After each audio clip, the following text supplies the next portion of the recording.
Mga kababayan, ngayong araw po ng Martes, July 15 na po, 2025, meron pa rin po tayong pinaka-latest weather update sa lagay ng ating panahon.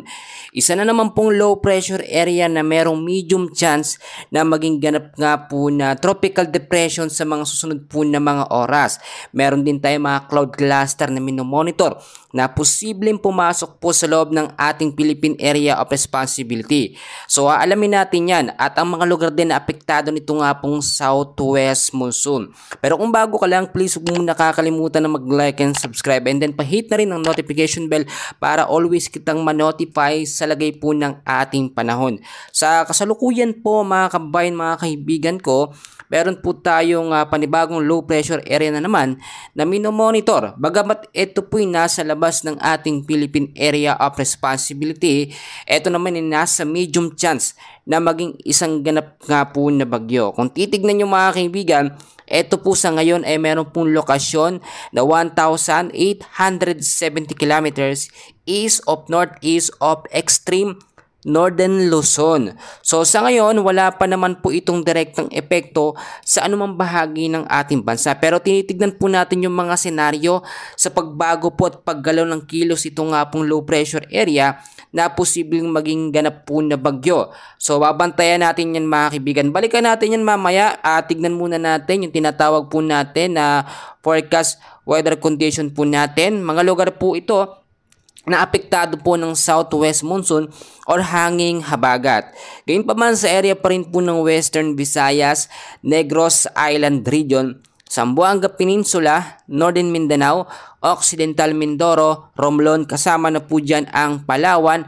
Ang weather condition po dyan or lagay ng panahon ay cloudy skies pa rin po with scattered rains and thunderstorm. Ito po na yung mga kalat-kalat na mga pag-ulan na may kasamang mga pagkulog at pagkidlat dahil po yan sa hanging habagat or southwest monsoon. Hindi yan dahil sa bagyo dahil wala naman tayong bagyong minomonitor sa loob ng Philippine Area of Responsibility.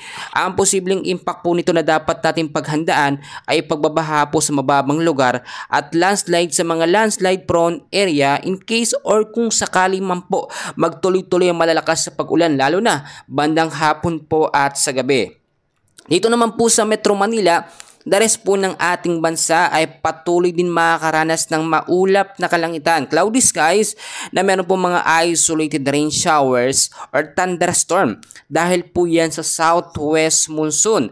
So posibleng impact pa rin pagbabaha po sa mababang lugar at landslide po sa mga landslide prone area.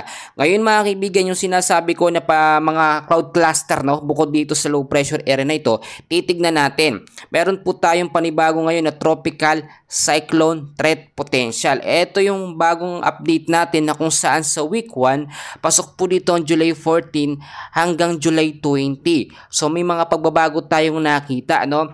Dalawang sama po kasi ng panahon or active low pressure area ang na-monitor sa week 1 natin mga kaibigan from July 14 hanggang 20. Yung isa po dito ay nasa medium chance na maging isang ganap nga po na bagyo. So ine-expect nga natin bago matapos ang buwan ng July, 2 hanggang 3 bagyo po ang posibleng pumasok po sa loob ng ating Philippine Area of Responsibility.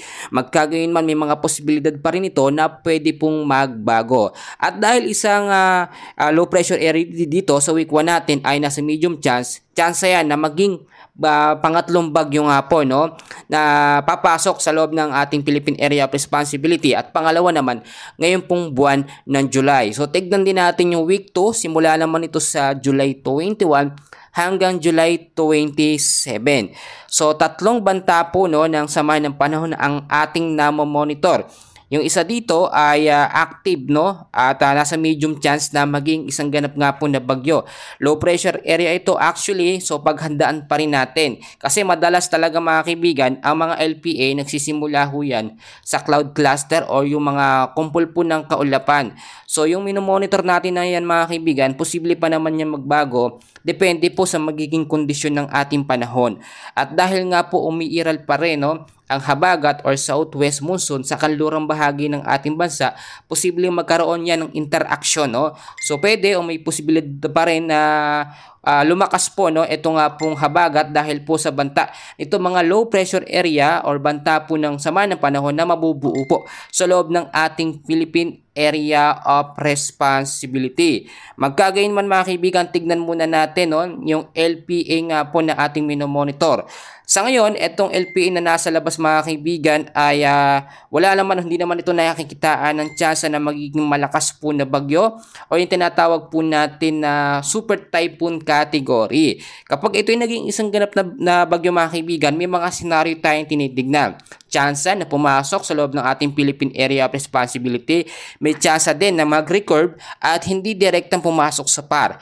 Pero once na pumasok po sa Philippine Area of Responsibility, eto nga pong medium chance na maging isang ganap na tropical depression, posibleng makaapekto yung trap or extension ng kanyang hangin sa ilang bahagi po ng extreme northern Luzon. So maging handa tayo mga kaibigan.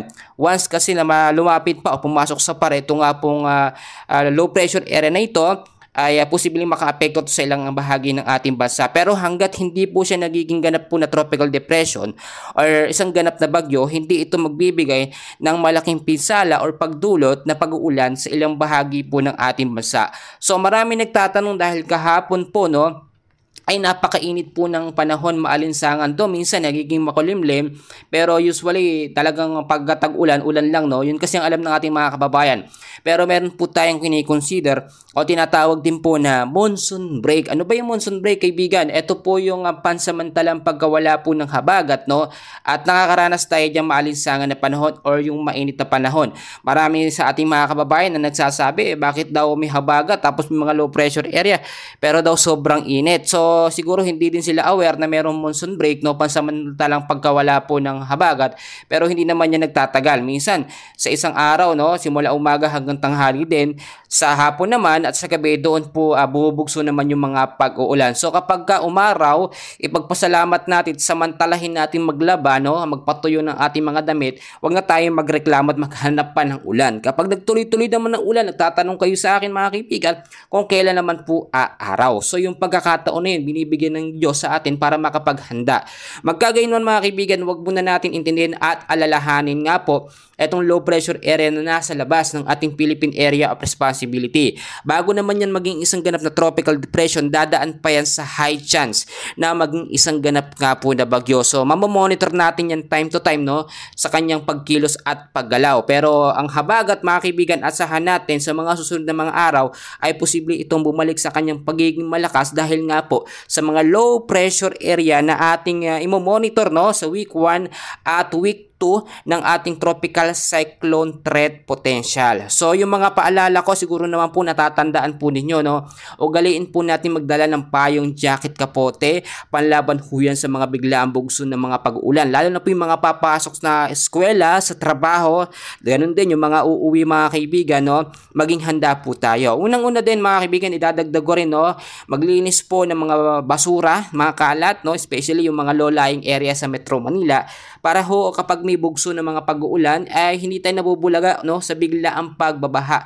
Kasi isinisisi natin lagi yung drainage, no, ay wala, pero ang nakikita natin kasi mga kaibigan, yung mga basura, mga plastic na bumabara, no. At dadagdag ko rin mga kaibigan, ugaliin po nating makinig, no, sa aking mga ina-update para alam po natin yung mga lugar na apektado. Mamaya pala yung lugar natin apektado nga po ng southwest monsoon, hindi na po natin alam.